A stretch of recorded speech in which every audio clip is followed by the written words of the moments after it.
Gulistan news Dogri खबरां दिखने वाले सारे दर्शकों की मेरे संजीव प्राशा वाला पासे दर्शकों प्यार भरे नमस्कार। गल करचे इस बेला जिला रियासी तहसील पौनी और पंचायत ढड़वाद है गोदर इलाके च जिथे कि साढ़े कन्नै पंच होर मौजूद न। अस इंदे थमां पुछगे कि इत्थे केह् परेशानियां आवा करदियां। पंच साहब नमस्कार। नमस्कार जी, तो पंच जी अस तुसें सारें कशा पैह्ले एह् पुछगे कि इत्थे केह् परेशानियां आवा करदियां।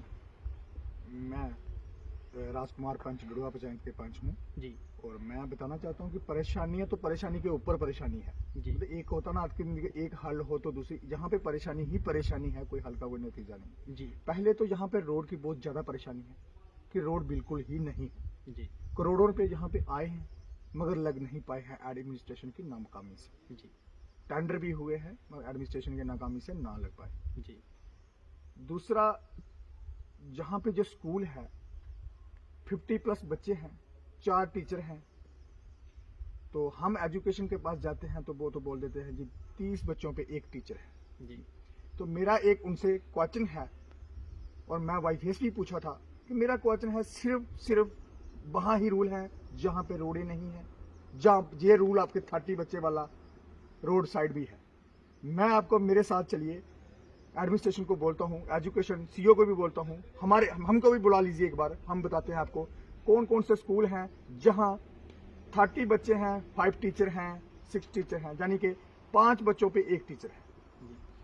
और यहाँ पे एक मजबूरी नहीं है कि प्राइवेट स्कूल में जाते हैं बच्चे तो 4 किलोमीटर, मेरे को 3 साल का बच्चा आज की डेट में स्कूल जाता है, वो 3 किलोमीटर कब स्कूल पैदल जाएगा, उसके बाद में गाड़ी मिलेगी उसको, फिर वापस उसकी मदर वापस आएगी, फिर लेने जाएगी। अगर प्राइवेट जाता है तो आगे खड्डे ही खड्डे जाने के पैदल जाएगा। अगर सरकारी जाता है तो वहां पे टीचर नहीं है। आज की डेट में हमारे प्रधानमंत्री माननीय बोलते हैं कि सरकारी स्कूल में बच्चे छोड़िए, मगर सरकारी स्कूल में हम बच्चे छोड़े, वो छोड़ें कैसे? जी। मगर इन लोगों की इतनी मजबूरी हो चुकी है कि एजुकेशन देने के लिए भी ये नहीं रहे हैं लोग। सर इत्थे अस एक सवाल और करगे, जियां डीडीसी ने बीडीसी ने 3 पिलर इस वेले सरकार भी बनी दी है, डीडीसी बीडीसी, क्या वो तुम्हारी सहायता वास्ते इत्थे अग्गे आए?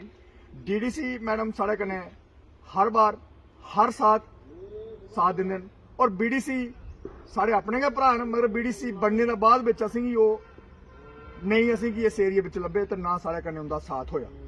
ते मैं गुजारिश करना कि जेह्ड़े लीडर लोग न कि खाली कुर्सी वास्ते लीडरियां नहीं करो, अगर पब्लिक सेवा वास्ते आंदे हो तो पब्लिक दियां मजबूरियां दिक्खो, केड़ा पब्लिक की कुत्थे मजबूरी है और पब्लिक का साथ दियो। और तो मैं आखना कि मैं एक निक्का नेहा पंच हाँ कि असेंगी पता कि साढ़े जेब च केह् होंदा ते केह् दिन्ने आं, मगर अस उंदा गमी शादी बिच अस उंदे कन्नै बैठी सकने। जी सर, जियां तुसें सड़क की गल कीती है, उस सड़क दी तुसें काफी परेशानी आवा करदी है। तुसें 2 रोज पैह्ले जेह्ड़ा main Jammu Poonch national highway भी बंद कीता हा, और तुस एडमिनिस्ट्रेशन गी मिलने वास्ते गए हो, डीसी मैडम गी मिलने वास्ते गए हो रियासी, उंदी बक्खी दा केह् आश्वासन मिलेआ? मैं बिल्कुल असें हाईवे बंद किया हा, ओह्दे जी। बाद असें 4 बारी पहले मैमोरेंडम दित्ते थे, ओह्दे च असें हाईवे बंद किया, साढ़ी जेल्लै एडमिनिस्ट्रेशन ने नहीं सुनी, ओह्दे बाद अस एडमिनिस्ट्रेशन कोल जन्ने आं, डीसी मैडम ने असेंगी आश्वासन दित्ता कि जल्दी कोला जल्दी तुहाड़ी डीपीआर तैयार होई आ दी है, महीना 15 दिन ओह्दे बिच असेंगी कम्म लग्गी जाग।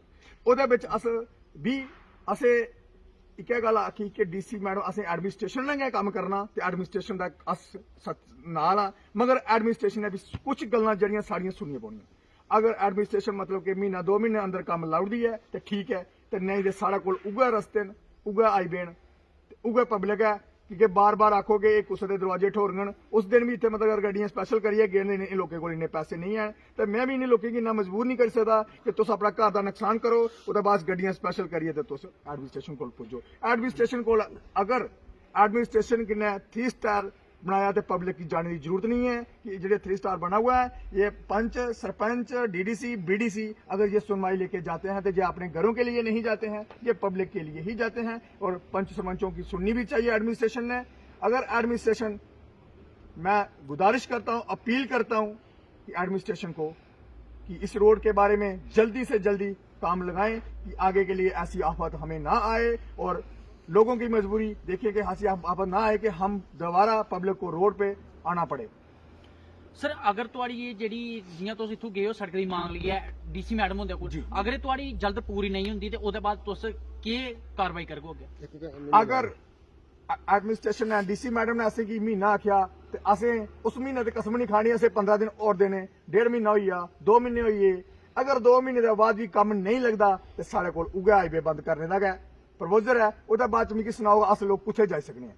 अस लोग साढ़े वास्ते अगर अस कुदै गवर्नर कोला भी टाइम लैना होग तो असेंगी टाइम नहीं लब्भना है, अस उंदे कोल नहीं पुज्जी सकदे हां। ते ओह्दे वास्ते असेंगी अस एह् साढ़े ग्राईं लोग न ते इनेंगी उ'ऐ हाईवे गै बंद करना, इनेंगी उ'ऐ डर खतरा नहीं होना कि असें पुलिस लेई जाग ते असें रोटी गै खानी है ते ओह् लब्भी जानी है। जी जियां कि सरकार आखदी अस बड़ी सारियां जेहड़ियां स्कीमां न ओह् अस ग्राउंड बिच पजा करने आ, प्हाड़ी क्षेत्रें बिच अस जेहड़ियां शिड़कां न उंदे जाल बिछा करने आ, पर इस पंचायत डडवा दा जेहड़ा गोदर इलाका है मेन जेहड़ा गाई इलाका है और जेहड़ा main Jammu Poonch national highway है उत्थों 3 किलोमीटर जेहड़ा थल्लै रस्ता है एह्दी बड़ी खस्ता हालत है। बच्चे निक्के निक्के बच्चे न, उ'नें जिस वेल्लै स्कूल जाना होंदा खासकर बरसाती दे दिनें ते उ'नें घर गै रौंह्दे न क्योंकि स्कूल नहीं पुज्जी पांदे, इन्ना चिक्कड़ होंदा रस्ता है और रस्ता जाने दी कंडीशन नहीं है।